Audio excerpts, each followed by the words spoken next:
ಸುಮಾರು 30 ಲಕ್ಷ ರೂಪಾಯಿ ಮೌಲ್ಯದ ಚಿನ್ನಾಭರಣ ಧರಿಸಿ ಮದುವೆ ಸಮಾರಂಭಕ್ಕೆ ಬಂದಿದ್ದ ಮಹಿಳೆ ನಿಗೂಢವಾಗಿ ನಾಪತ್ತೆಯಾಗಿರುವಂತಹ ಘಟನೆ ನಡೆದಿದೆ. ಈ ಘಟನೆ ಹಾಸನ ಜಿಲ್ಲೆಯಲ್ಲಿ ನಡೆದಿರುವಂತದ್ದು. ತುಮಕೂರು ಜಿಲ್ಲೆಯ ಕುಣಿಗಲ್ ಮೂಲದ 29 ವರ್ಷ ಪ್ರಾಯದ ಪ್ರಿಯಾಂಕಾ ನಾಪತ್ತೆಯಾದಂತಹ ಮಹಿಳೆ.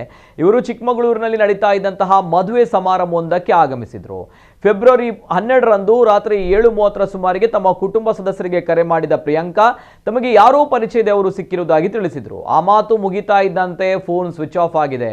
ಕುಟುಂಬಸ್ಥರು ಸ್ಥಳಕ್ಕೆ ಬಂದಾಗ ಅಲ್ಲಿ ಮಹಿಳೆಯ ಬ್ಯಾಗ್, ಚಪ್ಪಲಿ ಹಾಗೂ ಒಳ ಉಡುಪುಗಳು ಪತ್ತೆಯಾಗಿರುವುದು ತೀವ್ರ ಆತಂಕ ಹಾಗೂ ಅನುಮಾನಗಳಿಗೆ ಕಾರಣವಾಗಿದೆ. ಇನ್ನು ಮಹಿಳೆ ಸುಮಾರು 30 ಲಕ್ಷ ರೂಪಾಯಿ ಮೌಲ್ಯದ ಭಾರೀ ಪ್ರಮಾಣದ ಚಿನ್ನಾಭರಣಗಳನ್ನು ಧರಿಸಿದ್ರು ಕೂಡ ಎಂದು ಹೇಳಲಾಗ್ತಾ ಇದೆ. ಒಡವೆಗಾಗಿ ದುಷ್ಕರ್ಮಿಗಳು ಮಹಿಳೆಯನ್ನು ಅಪಹರಿಸಿ ಅತ್ಯಾಚಾರ ಎಸಗಿ ಕೊಲೆ ಮಾಡಿರಬಹುದು ಎಂದು ಕುಟುಂಬಸ್ಥರು ಗಂಭೀರವಾಗಿ ಆರೋಪಿಸಿದ್ದಾರೆ. ಇನ್ನು ಪೊಲೀಸರು ಈಗ ತನಿಖೆ ಚುರುಕುಗೊಳಿಸಿದ್ದಾರೆ. ಹಾಸನ ಗ್ರಾಮಾಂತರ ಪೊಲೀಸ್ ಠಾಣೆಯ ವ್ಯಾಪ್ತಿಯಲ್ಲಿ ಪ್ರಕರಣ ದಾಖಲಾಗಿದೆ.